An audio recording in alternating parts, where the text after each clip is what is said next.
అందరికీ నమస్తే అండి.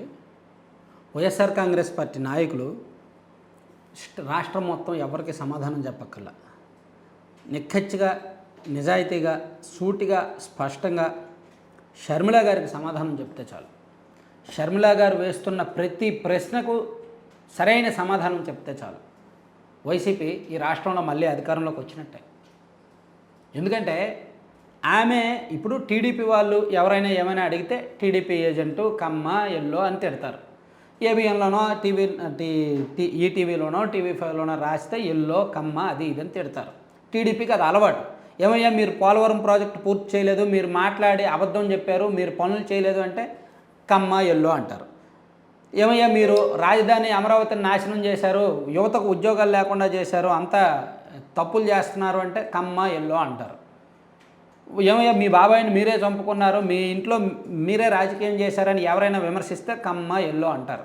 ఎక్కడ ఏ సమాధానం చెప్పినా అంతే. ఈవెన్ పవన్ కళ్యాణ్ గారు ఏమైనా విమర్శిస్తే మూడు పెళ్ళిళ్ళు అంటారు. పవన్ కళ్యాణ్ గారు ఏ సబ్జెక్ట్ మీద విమర్శ చేసినా ఆయన మూడు పెళ్ళిళ్ళు అనే అంటారు. సరే వదిలేద్దాం. ఇక్కడ నేను చెప్పేది ఒకటే, షర్మిల గారు నాట్ కమ్మ, షర్మిల గారు నాట్ ఎల్లో మీడియా, షర్మిల గారు ఇంకెవరికి సంబంధం లేని మనిషి, సొంతంగా జగన్మోహన్ రెడ్డి గారి రక్తం పంచుకొని పుట్టిన బిడ్డ, జగన్మోహన్ రెడ్డి గారి బ్లడ్ రిలేషను, సొంత చెల్లెలు. ఆమె చాలా క్లియర్గా అడుగుతున్నారనమాట. తండ్రి పేరు సిబిఐ ఛార్జ్షీట్లో పెట్టిన వారికి ఏజీ పదవి ఇచ్చారు. ఒకటో పాయింట్, తండ్రి పేరును సిబిఐలో ఎవరు చేర్చారు? వైఎస్ రాజశేఖర రెడ్డి గారు చనిపోయిన తర్వాత ఆయన పేరుని సిబిఐలో ఎవరు చేర్చారు? మొన్న కడపలో జగన్మోహన్ రెడ్డి గారేమో చంద్రబాబు గారు చేర్చారు, టీడీపీ వాళ్ళు చేర్చారని విమర్శలు చేశారు. కానీ షర్మిల గారు చెప్తున్నారు, ఎందుకంటే షర్మిల గారు అప్పుడు జగన్మోహన్ రెడ్డి గారితో కలిసే ఉన్నారు. అప్పుడు లోపాయికారిగా ఇంటర్నల్గా ఏం జరిగాయో ఆమెకు తెలుసు.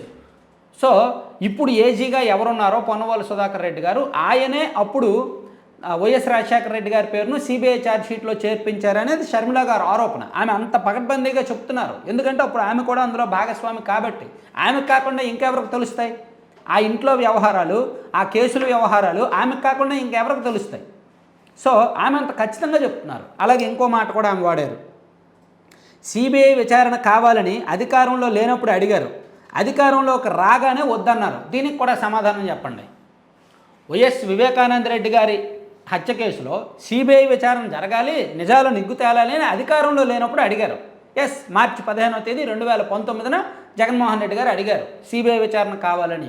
అధికారంలోకి వచ్చిన 6 నెలల్లో సిబిఐ విచారణ వద్దు అని చెప్పి హైకోర్టులో వేసిన అఫిడవిట్ వెనక్కి తీసుకున్నారు. మాకేమి సిబిఐ విచారణ వద్దు, మేమే ఎంక్వైరీ చేస్తాము అని.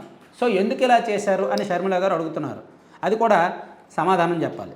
జగన్ను చూసుకునే నాపై తెలంగాణ నేత రాఘవరెడ్డి ఆరోపణలు 1000 కోట్లు తీసుకున్నట్లు రుజువు ఉంటే బయటపెట్టాలి. నా భర్త అనిల్ బీజేపీ నేతను ఎక్కడా కలవలేదు, కలవరు.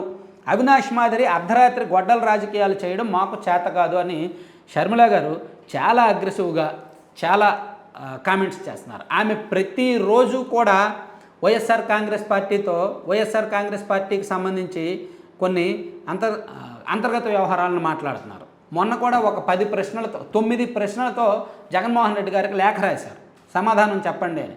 షర్మిల గారు మాట్లాడుతున్న ప్రతిదీ కూడా సబ్జెక్టే, ప్రతి వ్యవహారము కూడా వివాదాస్పద అంశమే, ప్రతి వ్యవహారంలో కూడా వైఎస్ఆర్ కాంగ్రెస్ పార్టీకి నష్టం కలిగించేదే, వైసీపీ తప్పుకి దొరికేదే. సో దానిలో కూడా స్పష్టంగా సమాధానం చెప్పలేనప్పుడు ఇంకెందుకు రాజకీయం చేయడం? రాజకీయ పార్టీలో పారదర్శకత ఉండాలి, రాజకీయం అంటే జవాబుదారీతనం ఉండాలి. పారదర్శకత జవాబుదారీతనం లేకుండా ఎవరైనా ఏమైనా మాట్లాడితే కమ్మ కుక్క ఎల్లో లేదంటే ఇంకేదో తిట్టిపోయడానికి తప్ప ఇంక దేనికండి? ఒకసారి ఆలోచించండి.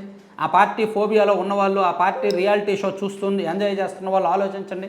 షర్మిల గారు మాట్లాడుతున్నారు, ఎవరైతే వైఎస్ రాజశేఖర రెడ్డి గారి పేరు చేర్పించారో ఆయనకి ఏజీ పదవి ఇచ్చారు, గిఫ్ట్ ఇచ్చారు.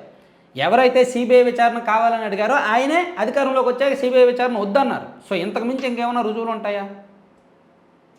Thank you.